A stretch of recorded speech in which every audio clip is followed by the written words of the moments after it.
Hola, bienvenidos a Sex Ed Podcast, tu podcast de educación sexual. Vamos a empezar ahora a platicar sobre enfermedades de transmisión sexual. En los siguientes episodios vamos a hablar de enfermedades como sífilis, herpes, clamidia, chancro, gonorrea, VIH, monkeypox y muchas otras. Pero primero, en este episodio vamos a definir qué son las enfermedades de transmisión sexual, cuáles son las principales vías en cómo se transmiten, cuáles son los principales factores de riesgo, qué se considera una enfermedad de riesgo, la diferencia entre contagio y transmisión y cuáles son las más comunes a nivel mundial y aquí en nuestro país. Para empezar, vamos a definir que las relaciones sexuales es un comportamiento entre dos o más personas con el fin de dar o recibir placer sexual. Es importante tener eso en cuenta porque vamos a hablar de cómo mediante las relaciones sexuales podemos contraer una de estas enfermedades y que el problema es que luego muchas personas sí tienen comportamientos sexuales sin que para ellos consideren que es una relación porque, no están teniendo relaciones penetrativas o no están teniendo relaciones donde haya alguna forma de intercambio. Entonces, creen que si no se tiene de una manera no se pueden transmitir cuando esto es falso. Ahora, con esta definición podemos también abordar que hay tres formas de tener relaciones sexuales.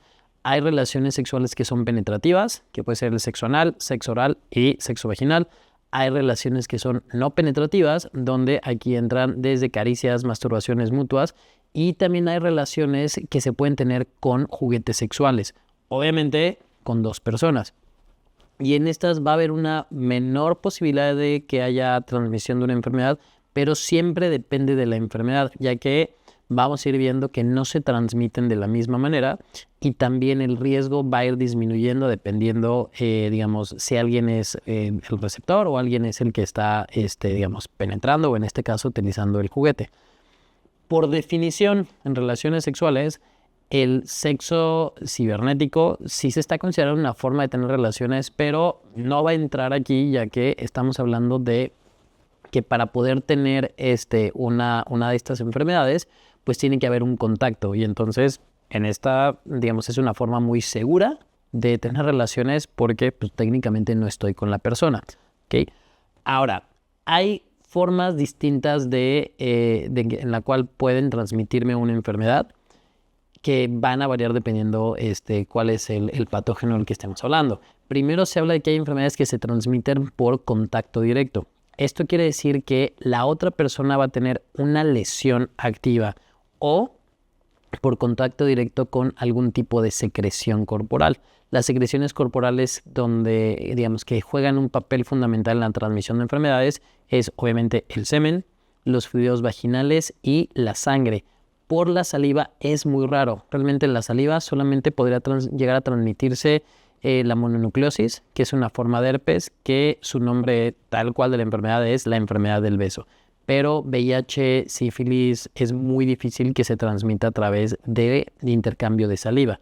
Puede ser que si la persona tiene una lesión activa, como en tipo sífilis o herpes o VPH, sí puede transmitirse, pero porque está ahí mismo la lesión, ¿no? Y en el caso de clamidia y gonorrea, es raro, pero sí puede haber la misma secreción purulenta que se ve por la uretra, puede estar apareciendo en la garganta, pero de nuevo en esta situación va a ser raro. Entonces el contacto directo puede ser o directamente con lesiones o directamente con estas secreciones.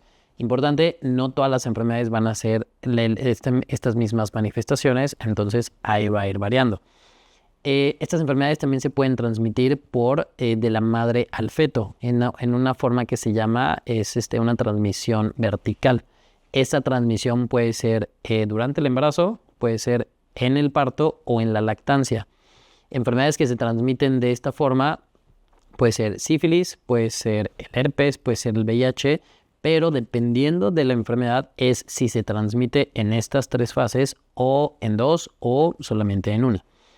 Hay enfermedades que se transmiten por transfusiones y trasplantes, que hoy en día ya es muy raro. Si yo quiero donar sangre, además de, digamos, como que la entrevista que te hacen, también se hacen estudios en la sangre para buscar VIH, sífilis y hepatitis C, que son las principales enfermedades que se pueden transmitir por este material contaminado. Hacia los 80s, 83, 84, cuando se identificó el virus del VIH, antes de eso, digamos, como que no se estudiaba la sangre, simplemente te la pasaban. A partir de esa fecha ya hacen exámenes exhaustivos en todos los paquetes de sangre que se transfunden y también en órganos. Entonces es rarísimo, pero rarísimo que una persona que tiene una de estas enfermedades pueda ser un donador. Incluso si una persona que vive con VIH le quiere donar un órgano a otra persona que tiene VIH, no, o sea, no es posible, ¿no? Digamos, porque no es, aunque tienen la misma enfermedad, digamos, en carga viral y en conteo CD4, no es viable. Entonces, ahí no se puede. Por eso es como la menos común.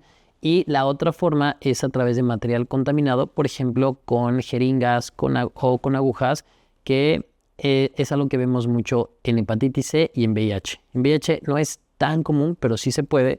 Ahí más bien depende de, digamos, que sea algo que se hace constantemente.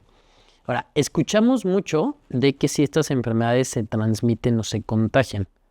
En el nombre está, o sea, que viene es una enfermedad de transmisión sexual. Y sí hay una diferencia entre algo que se transmite y algo que se contagia.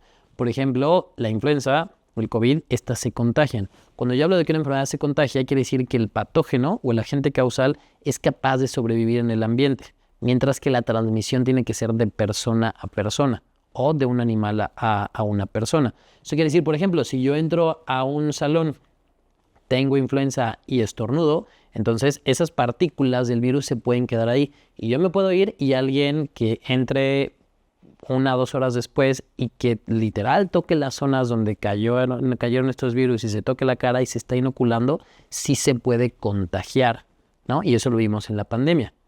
Alguien te contagiaba, quién sabe, el que estornudó y ahí cayó.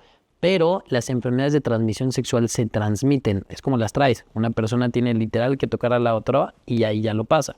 Por eso estas enfermedades no se pueden transmitir porque me senté en un baño, porque fui al sauna, porque me prestaron una toalla, un traje de baño o estaba yo en la alberca.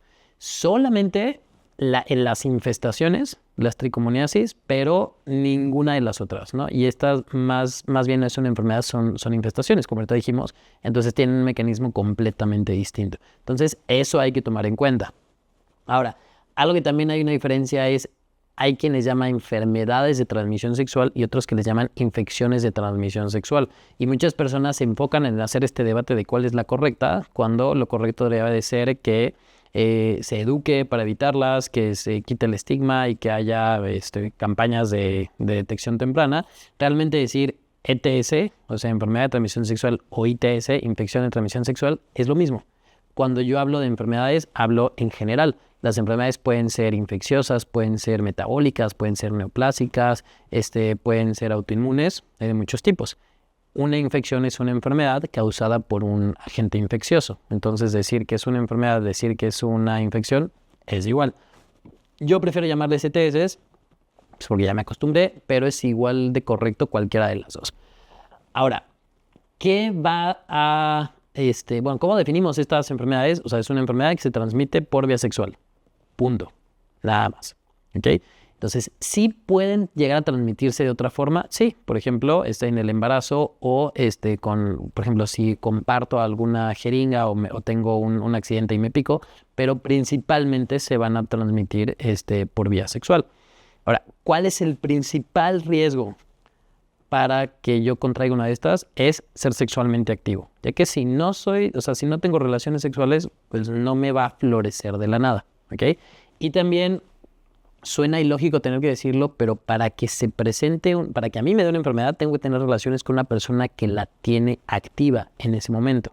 Ya que si 2 personas que no tienen ninguna de estas enfermedades tienen relaciones sexuales, por más que hagan, no, o sea, estas enfermedades no van a aparecer de la nada. Alguien tiene que traerla de manera activa porque hay algunas que no se curan y, digamos, tienen como periodos, o con las lesiones que de repente, si está la lesión en este momento o está diseminada, va a variar la forma de transmisión. A partir de ahí tenemos también si tengo relaciones de riesgo. Una relación de riesgo puede ser que yo tenga muchas parejas sexuales al mismo tiempo. Si yo en mi vida tengo 10 parejas sexuales, pero estas 10 han sido relaciones en las cuales ni la otra persona ni yo estábamos involucrados con alguien más, pues no pasa nada. Pero si una persona dice yo tengo una pareja sexual, digamos que ahí por lógica tiene menos riesgo. Pero si su pareja es una persona que tiene múltiples parejas sexuales digamos, o es una trabajadora o trabajador sexual, entonces ahí hay más riesgo. Entonces, esta narrativa de cuántas parejas sexuales tengo también depende de cuántas parejas tiene mi pareja y cuántas parejas estoy teniendo en este momento. Porque entonces, cuando las personas tienen como que estas dinámicas, se vuelve una red en las cuales técnicamente yo estoy en contacto con todas las parejas con las que están mis parejas. Y a fin de cuentas, esto es decisión de cada quien puede hacer, deshacer lo que ellos prefieran, pero hay que tomar en cuenta de que siempre esto puede ser un riesgo y va a aumentar, ya que mientras más personas estén involucradas, es más difícil llevar un control de que las personas utilicen protección al tener relaciones sexuales, de que no tengan relaciones con desconocidos, y así es más fácil cómo se transmiten estas enfermedades. ¿Qué otra cosa es también una relación de riesgo? Ahorita mencionábamos no utilizar métodos de barrera. Los condones sí sirven para disminuir la transmisión de enfermedades, pero no al 100%, ya que el condón pues, no me va a proteger completamente todo el cuerpo. Entonces, si yo tengo una lesión activa en la ingle, hasta allá no llega un condón. Y entonces, si una persona, mi pareja llega y empieza a tener contacto con esa zona, pues entonces sí es más fácil que se transmita.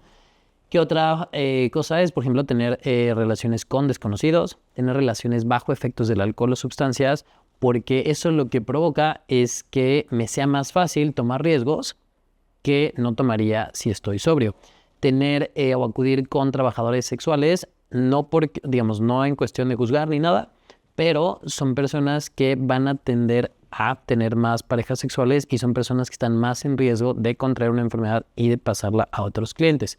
También la transmisión de enfermedades de este tipo están relacionadas con el nivel sociocultural y educativo, ya que a mayor nivel socioeconómico y cultural también es un mayor nivel educativo, y siempre estos están relacionados a una mejor calidad de vida, ya que tengo las herramientas para saber que me tengo que cuidar y cuidarme, y además se tiende a correr menos riesgos. Y otra cosa, por ejemplo, en algunas ocasiones la circuncisión puede ser un factor de protección para ciertas enfermedades, que no significa que si la tengo nunca voy a contraer una, o que si no la tengo a fuerza la voy a tener, pero sí en algunos casos y ciertos estudios marcan que puede ser un factor de protección. Ahora, ¿realmente son tan comunes? Sí. La OMS estima que al día en todo el mundo se contraen más de 1 millón de enfermedades. Y eso es tomando en cuenta tanto las cifras de las transmisiones que se tienen contra las que se estiman que se están produciendo y que nadie se da cuenta. Aquí en México la estimación es que 1 de cada 25 personas vive con una enfermedad de transmisión sexual activa en este momento.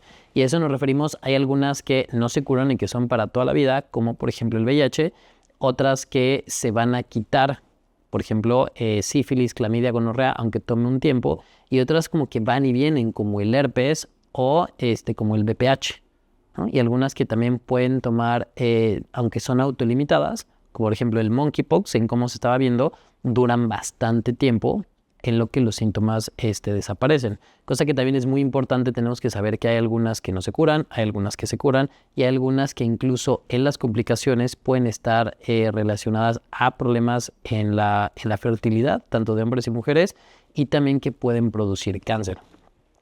La más común a nivel nacional e internacional es el VPH.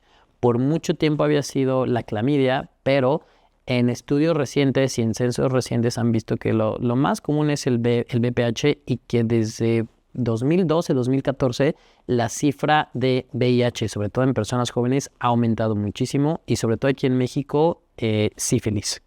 ¿no? Que de nuevo, de estas tres, sífilis sí se cura, tiende a tener menos complicaciones, pero sí es detectada a tiempo. Vamos a ir hablando a partir de ahorita cómo podemos identificarlas y en qué momento yo tengo que decir, ok, ¿sabes qué? Esto no es normal, esto me tengo que checar y ver qué onda, ¿ok? Todas estas enfermedades se pueden clasificar de diferente manera. A mí me gusta más clasificarlas por el tipo de síntomas.